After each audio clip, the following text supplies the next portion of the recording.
Sir నమస్కారం sir. నమస్తే అండి. సార్ పిఠాపురంలో మొన్న ఉద్రిక్త పరిస్థితి అయితే నెలకొంది సార్. అటు జనసేనకి అండ్ టీడీపీకి అక్కడ నాగబాబు గారు ఒక ఈవెంట్లో భాగంగా వెళ్ళడం జరిగింది. అయితే టీడీపీ కార్యకర్తలంతా కూడా జై వర్మ జై జై వర్మ అంటూ నినాదాలు ఇవ్వడం, వాళ్ళకు పోటీగా అటు జనసేన వాళ్ళు కూడా జై జనసేన జై పవన్ కళ్యాణ్ అంటూ వాళ్ళు నినాదాలు ఇవ్వడం, వీళ్ళ మధ్య ఒక ఆధిక్య పోరైతే నడిచింది సార్. ఆ తర్వాత వీళ్ళపైన టీడీపీ వాళ్ళపైన ఎవరైతే అరిచారో, ఎవరైతే వీళ్ళపైన ఇబ్బంది పెట్టారో వాళ్ళపైన కేసులు అయితే నమోదు చేశారు. కేసు పెట్టింది నాగబాబు అనే ఒక వ్యక్తి అని సాక్షి మీడియా పెద్దగా ప్రచారం అయితే చేసింది. అంటే కొణిదెల నాగబాబే పెట్టించాడని చెప్పేసి ఆ తర్వాత వాళ్ళు క్లారిటీ ఇచ్చే ప్రయత్నం చేశారు, ఇది జనసేన కార్యకర్త నాగబాబు పెట్టాడని చెప్పేసి. కానీ ఏం జరుగుతుంది ఆ పిఠాపురంలో అని చూస్తే సార్, అక్కడ వర్మగా ఉన్నారు కదా, ఆయన లేకుండా ఉంటేనే అక్కడ కంచుకోటగా పవన్ కళ్యాణ్ గారికి అది మారుతుంది, ఆయన ఉండుంటే ఆయన పోటీ వీళ్ళిద్దరి మధ్య ఉంటుంది అన్నట్టుగానే ప్రవర్తిస్తున్నారు. అందుకే జనసేన వర్మను లేకుండా చేద్దామనే ప్లాన్లో భాగంగా ఇదంతా చేస్తున్నారు అంటున్నారు. మరి ఏం జరుగుతుంది పిఠాపురంలో, దీనికి సంబంధించి మీరేం చెప్తారు సార్? పిఠాపురంలో ఆధిపత్య పోరు అనేది ప్రొజెక్ట్ చేయటం ప్రతిపక్షానికి అవసరం. ఓకే, వాళ్ళు అందులో భాగంగానే అక్కడ ఒక వైరుధ్యం ఉంది అనేది ప్రచారం చేస్తున్నారు. వైరుధ్యం ఉండొచ్చు కూడా, ఎందుకంటే వర్మ తన ఉనికిని తాను కాపాడుకోవాల్సినటువంటి అవసరం ఉంది అక్కడ. లేదు ఆయన వేరే నియోజకవర్గం వెతుక్కుని అయినా వెళ్ళిపోవాలి, ఆయన వెళ్ళిపోవట్లేదు, అక్కడే ఉన్నాడు. అక్కడే ఉండి నెక్స్ట్ టైం తానే నిలబడతాను అన్నటువంటి ప్రొజెక్షన్ ఇస్తున్నాడు ఆయన. తాను త్యాగం చేసిన దానికి ఏదైనా గుర్తింపు ఉండాలని కూడా కోరుకుంటున్నాడు. ఆ గుర్తింపు కేవలం తెలుగుదేశం పార్టీ నాయకత్వం నుంచే కాదు, తను ఫెసిలిటేట్ చేసినటువంటి జనసేన పార్టీ నుంచి కూడా ఆ రెస్పెక్ట్ని ఆయన ఎక్స్పెక్ట్ చేస్తున్నాడు. ఆయన ఎక్స్పెక్ట్ చేసినటువంటి రెస్పెక్ట్ దక్కకపోతే ఆయన కొంచెం బాధపడి ఆ బాధలో ఏదైనా అటు ఇటు తుళ్ళే అవకాశం కూడా కలదు. అందుకని అయితే ఇప్పుడు ఏంటి ఆప్షను, ఆయన ఎక్కడికి పోలేడు. వర్మ ఒకవేళ తెలుగుదేశం పార్టీని వీడితే ఎక్కడికి వెళ్తాడు? జనసేనలోకి రాలేడు. ఎలాగో అతని జీవితానికి విలన్ జనసేనే అనుకుంటే ఆల్టర్నేటివ్ ఇంకేముంది, వైసీపీ ఉంది, వైసీపీలోకి పోలేడు కదా. అందుకని ఆయనకి ఇస్తామన్నటువంటి పదవులు ఇవ్వటంలోనూ తాత్సారం చేస్తున్నారు. ఇతని నియోజకవర్గాన్ని నమ్ముకుని ఉన్నాడు. ఈ నియోజకవర్గాన్ని నమ్ముకుని ఉన్నంతకాలం ఇతనికి ఏదో మేలు చేస్తే సరిపోతుంది. అతని పర్సనల్ లెవెల్లో ఏవో కొన్ని ఆయనకు ఫేవర్స్ చేసేస్తే ఉంటాడు అలాగే అనేటువంటి ఒక అభిప్రాయం ఏవైనా తెలుగుదేశం పార్టీ నాయకత్వంలో ఉందా? వాళ్ళు పవన్ కళ్యాణ్ని సీరియస్గా ఫెసిలిటేట్ చేయాలని అయితే అనుకుంటున్నారు. ఆయనతో ఇప్పుడు ఘర్షణలు పడాలి, ఎవరో ఒక ఎమ్మెల్యే, మాజీ ఎమ్మెల్యే గురించో లేకపోతే సీటు త్యాగం చేసిన ఎమ్మెల్యే గురించో జనసేనతోనో పవన్ కళ్యాణ్తోనో గొడవ పడాలని టీడీపీ అనుకోవడం లేదు. ఎందుకంటే వాళ్ళకు తెలుసు ఈ మైత్రి బంధానికి జీవనాధారం పవన్ కళ్యాణ్ అనేది వాళ్ళకి స్పష్టంగా తెలుసు. అందుకని వాళ్ళు క్లియర్గా ఆ ఏరియాలోకి వెళ్ళరు. ఏది వాళ్ళకి కేంద్రంలో సినిమా మారుతోంది అనే పరిస్థితి వస్తే మాత్రం పవన్ కళ్యాణ్ని క్షమించరు, పవన్ని క్షమించరు, బీజేపీని క్షమించరు. కానీ అప్పుడు వాళ్ళు సెక్యులర్ అయిపోతారు. హిందూ మతం గురించి కూడా మాట్లాడరు. అప్పుడు కేంద్రంలో సీన్ మారుతోంది అనే ఇండికేషన్ కనుక టీడీపీకి ఉంటే లేనంతకాలం వాళ్ళు పవన్ కళ్యాణ్ మీద ఏగవాలినా ఊరుకోరు.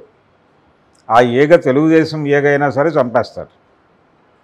అంతగా కమిట్మెంట్ చూపించాలి అని అనుకుంటున్నాడు చంద్రబాబు. అనుకోవడం వలన కేసులు పెట్టగలిగారు పోలీసులు. కేసులు పెట్టిన తర్వాత అది కొణిదెల నాగబాబు మరొక నాగబాబు అనేది ఒక కాంట్రవర్సీ వాళ్ళు రైజ్ చేశారు, వైసీపీ వాళ్ళు. అది కాదు అని చెప్పుకునే ప్రయత్నం వీళ్ళు చేస్తున్నారు. సరే, ఆ గొడవ పక్కన పెట్టేస్తే వర్మ చేయవలసింది ఏంటి? ఎప్పటికప్పుడు ఇలాంటి ఒక గొడవ రైజ్ చేసి తనని తాను న్యూస్లో ఉంచుకుంటూ తనకు కావలసినటువంటి పనులు, ఇప్పుడు దీని వెనకాల ఒక అనునయ కార్యక్రమం నడుస్తుంది కనిపించకుండా. ఈ అనునయ కార్యక్రమం సందర్భంగా ఆయన కొన్ని ప్రతిపాదనలు చేసి వాటిని పొంది సైలెంట్ అవుతాడు. మళ్ళీ 4 రోజుల తర్వాత రైజ్ అవుతుంది ఏదో ఇష్యూలు. ఇది ఆయన జీవన ఒక రకంగా ఆయన జీవన విధానంగా మారిపోయింది వర్మకి. అలా కొనసాగుతాడు ఆయన, అది అనివార్యం. దానికి ఫిక్స్ అయిపోయినట్టుగా కనిపిస్తున్నాడు ఆయన. ఒకరోజు నేను త్యాగం చేశాను అని చెప్పి అడ్మిట్ చేస్తాడు ఎక్కడో, కానీ నాకు దక్కింది ఏమిటి అని కూడా ఒక ఆవేదన వ్యక్తం చేస్తాడు. వెరీ నెక్స్ట్ డే ఆయన ఎవరో రోడ్డు మీద వెళ్తున్నటువంటి ఒక అమ్మాయిని పలకరిస్తాడు, ఏమమ్మా ఎలా ఉంది అని. ఈయన కారులో ఉంటాడు. ఏదో అయ్యగారు ఇలా బతికేస్తున్నావు, మీరు లేరు కదా అంటున్నామని. లేకుండా ఎక్కడున్నానమ్మా, ఇక్కడే ఉన్నాను కదా, గెలిచింది పవన్ కళ్యాణ్ గారైనా మన నాయకుడే కదా, నేను ఉన్నాను కదా, మీకు ఆయనకి మధ్య ఏదైనా ఉంటే నాకు చెప్పుకోండి అని మాట్లాడతాడు. అదంతా వీడియో షూట్ అయ్యి బయటకు వస్తుంది. చూస్తున్నాం ఆ వీడియోలన్నీ సోషల్ మీడియాలో. సో తన ప్రజెన్స్, తన ఉనికి చాలా ప్రాధాన్యత సంతరించుకుని ఉంది ఇక్కడ. పిఠాపురం అంటే వర్మది అనేది ఎప్పటికప్పుడు నిరంతరం ప్రజల మనసుల్లో ఉండటానికి ఆయన విపరీతంగా పాకులాడుతున్నాడు అనేది వాస్తవం. తద్వారా ఏంటంటే ఎప్పటికప్పుడు తనని లైమ్ లైట్లో ఉంచుకొని తనకు కావలసినటువంటి పనులు సానుకూలపరుచుకుంటూ తన ఉనికిని కాపాడుకోవడంలో భాగంగా ఆయన అప్పుడప్పుడు కొంచెం అగ్రెసివ్గా కూడా వ్యవహరిస్తున్నాడు. ఈ కథ వాళ్ళకి తెలుసు, జనసేనకు కూడా తెలుసు.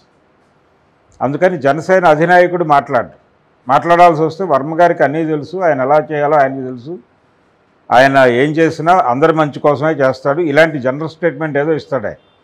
గతంలో కూడా ఒకసారి వర్మ గారికి ఏదో కొంచెం అలకలో ఉన్నట్టున్నాడు అని ఎవరో అంటే చీచి ఆయన అలకలో ఉండటం ఏంటి, ఆయన నాకు మార్గదర్శి, క్రాంతదర్శి ఇలా ఏవో మాట్లాడాడు ఆయన.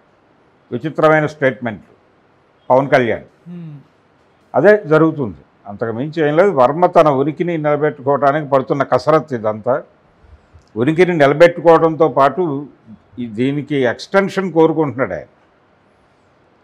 ఒకవేళ పిఠాపురం నియోజకవర్గం నీకు చోటు లేదు అని కనుక నిర్ధారిస్తే అప్పుడు తనకి ఏం కావాలి అనేది అడిగి దానికి సానుకూల పరిస్థితులు కల్పిస్తే చాలు నాయకత్వం అని అనుకుంటున్నాడు ఆయన. అది సానుకూల పరిస్థితే ఉంటాడు, లేకపోయినా ఉండక తప్పని భరిస్తే ఆయన.